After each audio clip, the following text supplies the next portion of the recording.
नमस्कार दोस्तों। आज एक ऐसे दो गार्ड डॉग लेके आया हूँ जिनकी जो फैन फॉलोइंग है वो लगभग सिमिलर ही है। ठीक है, दोनों ही बहुत अच्छे गार्ड डॉग हैं। वर्ल्ड की जितनी भी गार्ड डॉग आते हैं उनमें टॉप पे रहते हैं, ये फर्स्ट सेकंड नंबर पे। ठीक है, आप लोग जान गए होंगे किसकी बात कर रहा हूँ मैं, जर्मन शेफर्ड वर्सेस डॉबरमैन। कौन सा डॉग आपके लिए एकदम बेस्ट चॉइस बन सकता है, कौन सा डॉग आपको रखना चाहिए, इसके बारे में डिटेल में हम बात करते हैं। इस वीडियो को देखने के बाद आपको दूसरी किसी वीडियो को देखने की ज़रूरत नहीं पड़ेगी। German shepherd versus Doberman. यदि आप इस चैनल पर पहली बार आए हैं तो चैनल को सब्सक्राइब जरूर कर लीजिए और जुड़ जाइए हमारी इस डॉग जर्नी और एनिमल जर्नी के साथ। तो हम बात करते हैं जर्मन शेफर्ड और डॉबरमैन की, इनमें से बेस्ट डॉग ब्रीड कौन सी रहेगी। ठीक है, सबसे पहले इनके थोड़े हिस्ट्री की हम बात करते हैं। तो जर्मन शेफर्ड जो डॉग ब्रीड है वो वर्किंग लाइन का डॉग है, हर्डिंग डॉग है। जर्मनी में जो मवेशी होते थे वो अपने जो भेड़ या शिप, काऊ वगैरह, कैटल्स वगैरह को जब चराते थे तो उनके प्रोटेक्शन के लिए जर्मन शेफर्ड रखे जाते थे। 4-5 जर्मन शेफर्ड होते थे जो उनको झुंड के अंदर रखने का काम करते थे। उनको दूसरे जो वाइल्ड एनिमल हैं लाइक फॉक्स या इस टाइप के कुछ ऐसे एनिमल हैं उनसे प्रोटेक्ट किया करते थे जर्मन शेफर्ड। दूसरी तरफ डॉबरमैन पूरे वर्ल्ड में एकमात्र ऐसा डॉग है जो बना ही ह्यूमन प्रोटेक्शन के लिए है। ठीक है, बाकी सारे जितने भी गार्ड डॉग हैं वो कहीं ना कहीं कैटल्स की सुरक्षा, फार्म हाउस की सुरक्षा के लिए बनाए गए थे। डॉबरमैन का जो ओरिजिन है वो भी जर्मनी से है। जो एक टैक्स कलेक्टर थे कार्ल लुईस डॉबरमैन, उन्हें अपने प्रोटेक्शन के लिए डॉबरमैन को बनाना था। ठीक है, उन्होंने अपने प्रोटेक्शन के लिए डॉबरमैन को बनाया। डॉबरमैन को बनाने के लिए काफ़ी सारी डॉग ब्रीड का मिक्स किया गया है, जिनमें जो पॉपुलर डॉग ब्रीड है वो है rottweiler, German shepherd, great Dane, grey मार्नर। इस टाइप की काफ़ी ऐसी डॉग ब्रीड थी जिनके क्रॉस करवा के डॉबरमैन को बनाया गया है। डॉबरमैन के ईयर और जो टेल है वो बचपन में ही डॉग कर दी जाती है, ईयर क्रॉप करवा दिए जाते हैं। ईयर क्रॉप करवाने का रीज़न ये था कि जब डॉग झाड़ियों में भागता था क्रिमिनल को पकड़ने के लिए, है ना, तो क्रिमिनल्स उसके कानों को पकड़ के दूर ना फेंक दे, क्योंकि डॉबरमैन के कान काफ़ी लंबे आते थे इसलिए। और टेल डॉग करवाने का रीज़न ये है, जो आज भी कहीं ना कहीं वैलिड मुझे दिखता है, कि जो डॉबरमैन की जो टेल होती है वो बीच में से बहुत ज़्यादा पतली होती है, तो खेल खेल में अगर कहीं लग जाए तो वो टूटने का डर बना रहता है। इसलिए डॉबरमैन की जो टेल है वो बचपन से डॉग कर दी जाती है। बट आज के टाइम में शायद इस लेवल की वर्किंग नहीं होती इन डॉग्स की, तो अगर क्रॉपिंग ना करवाएं या टेल डॉग ना करवाएं तो ठीक रहेगा, ऐसा कोई ज़रूरी नहीं है। वो अपनी अपनी पर्सनल चॉइस हो सकती है। ठीक है, जर्मन शेफर्ड वर्ल्ड की मोस्ट इंटेलिजेंट डॉग ब्रीड में नंबर 2 पे है और डॉबरमैन नंबर 5 पे है। तो इसका मतलब ये दोनों ही डॉग बहुत ज़्यादा इंटेलिजेंट है, ट्रेनेबल हैं, बहुत ही ज़्यादा लॉयल हैं अपने ओनर के लिए। वर्ल्ड वॉर के टाइम में जब अमेरिकन आर्मी ने देखा कि जर्मन शेफर्ड और डॉबरमैन कितना ज़्यादा काम कर रहे हैं जर्मन आर्मी के लिए, तो वो काफ़ी इंप्रेस हुए इन डॉग से। वो अपने साथ इनको अमेरिका लेके गए, वहाँ जाके इनमें थोड़ा चेंज भी किया। जैसे जो डॉबरमैन था, जो डॉबरमैन पिंचर, वो ओरिजिनली यूरोपियन डॉबरमैन था, लेकिन अमेरिका जाने के बाद उसमें थोड़ा मॉडिफिकेशन हुआ, थोड़ा वो पतला हो गया, थोड़ा कॉम्पैक्ट हो गया।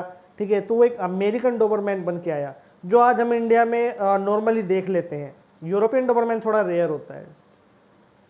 जर्मन शेफर्ड अमेरिका जाने के बाद उसमें भी काफ़ी चेंज हुआ, वो थोड़े शो लाइन टाइप के डॉग बने, है ना। उनका नाम भी चेंज हुआ, जैसे उनका नाम अल्सेशियन रख दिया था। ठीक है, काफ़ी लोग बोलेंगे कि ये अलग अलग ब्रीड होती है, ऐसा नहीं है। अमेरिका जाने के बाद इसमें मॉडिफिकेशन हुआ, ब्रीडिंग में मॉडिफिकेशन मतलब इसमें थोड़ा चेंज किया गया, है ना। इसको थोड़ा कॉम्पैक्ट किया गया, इसको शो लाइन का बनाया, पीछे से थोड़ा और झुकने लग गया ये डॉग। तो उसके बाद क्या हुआ कि इसको अल्सेशियन बना दिया गया। ये दोनों डॉग अमेरिका जाने के बाद फैमिली कंपेनियन के रूप में और एक शो डॉग के रूप में तैयार हुए थे। ठीक है, आज भी जब आर्मी या पुलिस इन डॉग को यूज में लेती है तो इनका जो ओरिजिनल ब्लड है उसी को ही यूज में लिया जाता है, जो प्योर वर्किंग लाइन के हैं। जैसे जर्मन शेफर्ड में जो वर्किंग लाइन के जर्मन शेफर्ड है, जिनके बाल बड़े नहीं आते, जो ज़्यादा लॉन्ग कोट के नहीं होते।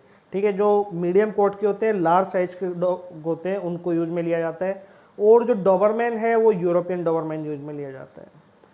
तो यदि आप एक फर्स्ट टाइम डॉग ओनर है और पहली बार कोई डॉग रख रहे हैं तो आपको जर्मन शेफर्ड रखना ज़्यादा ठीक रहेगा डॉबरमैन के मुकाबले, क्योंकि डॉबरमैन थोड़ा गुस्सैल होता है, थोड़ा वो नहीं चाहता कि उसके ओनर के पास कोई ईजिली आए। इसलिए डॉबरमैन को फर्स्ट जो ओनर है वही कहा जाता है कि ये एक ही ओनर के लिए बना है, ठीक है। ये वन मैन डॉग कहा जाता है डॉबरमैन को, क्योंकि ये फैमिली के अंदर हो जाएगा सोशलाइज, काफ़ी अच्छे से हो जाएगा, ठीक है, लेकिन उसके लिए बहुत मेहनत लगानी पड़ती है। जो फर्स्ट टाइम डॉग ओनर है उनको नहीं नॉलेज होती कि किस तरीके से डॉबरमैन को ट्रेन करना है। इसलिए मैं एडवाइस यही दूंगा कि आप जर्मन शेफर्ड पे जाइए। घर में छोटे बच्चे हैं, दोनों डॉग बहुत अच्छे हैं, बहुत केयरिंग तरीके से रखते हैं, ठीक है। आप कोशिश ये करें कि इन दोनों डॉग में कोई भी डॉग ले रहे हैं तो एक फीमेल डॉग से स्टार्ट करें, क्योंकि फीमेल काफ़ी अच्छे से फैमिली में रहती है, बड़े जो बुजुर्ग हैं उनके साथ भी अच्छा बिहेव करती है, बच्चों की भी काफ़ी केयर करती है। इसलिए डॉबरमैन को आपको बच्चों के पास छोड़ना है तो आप अपने बच्चों को थोड़ा मैनर सिखाइए कि डॉबरमैन के साथ ज़्यादा बदतमीजी ना करें, है ना, क्योंकि वो थोड़ा गुस्सा हो जाता है कभी कभी। डॉबरमैन और जर्मन शेफर्ड अगर आप उनको अच्छे से ट्रेंड करके रखते हो, सोशलाइज करके रखते हो, तो यकीन मानिए कि ये आपकी फैमिली को प्रोटेक्ट करने के लिए अपनी जान भी दे देंगे। इनको इस बात का कोई अफसोस नहीं होगा। अभी 3-4 साल पहले एक न्यूज़ आई थी कि एक कोलकाता के अंदर एक डॉबरमैन ने अपने ओनर को प्रोटेक्ट करने के लिए 4 स्नेक से बाइट किया, ठीक है, 4 स्नेक को मार दिया। उसका स्नेक में जहर था, इसलिए डॉबरमैन भी मर गया। तो ऐसे काफ़ी केस आते हैं। जैसे वर्ल्ड वॉर की बात करें तो एक डॉबरमैन था, ठीक है, वो डॉबरमैन अपने ओनर को बचाने के लिए उसने अपनी आँख के अंदर गोली खा ली थी। जो उसका जो स्टैचू है वो आज भी जर्मन के अंदर है। इसी तरीके से जर्मन शेफर्ड है, वो भी अपने ओनर को बचाने के लिए मरने को तैयार हो जाता है, इसमें कोई शक नहीं है। दोनों डॉग बहुत अच्छे माने जाते हैं प्रोटेक्शन के लिए। ये दोनों डॉग छोटे घरों के लिए नहीं बने, फ्लैट्स के लिए नहीं बने। अब आप सोचो, जो जर्मन शेफर्ड, लोग बोलेंगे जर्मन शेफर्ड फ्लैट में रखा जा सकता है, नहीं रखा जा सकता। जो जर्मन शेफर्ड कैटल्स के सेफ्टी के लिए पहाड़ों पे चलते थे, ठीक है, बड़े बड़े खेतों के अंदर जंगलों में चले जाते थे, वो वहाँ पे उनका वर्कआउट हो जाता था। तो वो इतने बड़े डॉग फ्लैट के अंदर कैसे एडजस्ट होंगे, नहीं हो सकते। इसलिए फ्लैट में आप इसको अवॉइड कीजिए। और डॉबरमैन तो सब लोग जानते हैं कि फ्लैट के लिए बिल्कुल नहीं बना, ये बड़े घरों के लिए ज़्यादा बने हैं, बड़े घरों में ज़्यादा अच्छे से रहते हैं। अगर हम इनकी स्ट्रेंथ की बात करें, इसके स्टेमिना की बात करें, तो नो डाउट डॉबरमैन में थोड़ा ज़्यादा स्टेमिना है जर्मन शेफर्ड के मुकाबले, लेकिन दोनों ही डॉग बहुत ज़्यादा हाई एनर्जी वाले हैं, सारे दिन दौड़ते रहेंगे, बहुत अच्छे से प्रोटेक्ट करेंगे, ठीक है। मेंटेनेंस की बात करते हैं तो डॉबरमैन, इंडिया के अंदर जितनी भी डॉग ब्रीड आती हैं उनमें सेकंड नंबर पे ऐसी डॉग ब्रीड है जो एकदम लो मेंटेनेंस है, जिसमें कोई खर्चा नहीं आता, ठीक है। खर्चा नहीं आता ऐसा नहीं है कि 1 रुपया भी नहीं लगाना पड़ेगा, इसकी जो डाइट है उसका ही खर्चा है, उसके अलावा बीमारियों का और इस तरीके का कोई खर्चा नहीं आता। जर्मन शेफर्ड में पहले खर्चा नहीं आता था, लेकिन आज के टाइम में ब्रीडिंग इस हिसाब से हो रही है मार्केट डिमांड के ऊपर कि काफ़ी जर्मन शेफर्ड हैं जो बीमार आ रहे हैं। उनमें जैसे गर्मियों में खाना बंद कर देता है जर्मन शेफर्ड, ईयर इन्फेक्शन होने के चांस है ना, पार्वो भी आ जाता है बहुत जल्दी, तो काफ़ी बीमारी आ रही है। तो यदि आप एक अच्छी ब्लड लाइन का जर्मन शेफर्ड लेते हो तो कोई दिक्कत नहीं आएगी। मेंटेनेंस उसका थोड़ा ज़्यादा आता है क्योंकि उसके बड़े बाल होते हैं, तो उसको कैल्शियम, मल्टीविटामिन और एसेक्ट्रा चीज़ें देनी पड़ती हैं उसका एक अच्छा लुक बनाने के लिए। इन दोनों डॉग को लेने से पहले इस चीज़ का ध्यान जरूर रखना कि आपके पास टाइम होना चाहिए, आपका जो घर है वो थोड़ा बड़ा होना चाहिए ताकि ये डॉग फ्री घूम सके, भाग सके, ठीक है, और आप इनको थोड़ा सोशलाइज करके रख सकें, अच्छे से कंट्रोल में रख सकें। क्योंकि ये दोनों डॉग में कोई भी एक डॉग आउट ऑफ कंट्रोल हो गया तो यकीन मानिए आपको बहुत ज़्यादा प्रॉब्लम में डाल देगा। ये अपने ओनर को प्रोटेक्ट करने के लिए किसी भी हद से गुजर सकते हैं, सामने चाहे कोई भी व्यक्ति आ जाए, कोई क्रिमिनल आ जाए, कोई भी आ जाए, ठीक है। तो ये दोनों डॉग ब्रीड लेने से पहले आपको थोड़ा ध्यान रखना है कि आपके लिए कौन सी चॉइस अच्छी है। मैं आपको यही एडवाइस दूंगा लास्ट में कि आप फीमेल रखिए, ठीक है। फर्स्ट टाइम डॉग ओनर है तो जर्मन शेफर्ड पे जाइए। डॉबरमैन ही लेना है आपको तो जो अमेरिकन डॉबरमैन है जो इजीली अवेलेबल हो जाते हैं आप उन पे जा सकते हैं। यूरोपियन डॉबरमैन थोड़े कॉस्टली भी मिलेंगे और वो छोटे घरों के लिए बिल्कुल भी रिकमेंड नहीं है। बड़ा घर है तो आप बेशक रख सकते हो, कोई प्रॉब्लम नहीं होने वाली।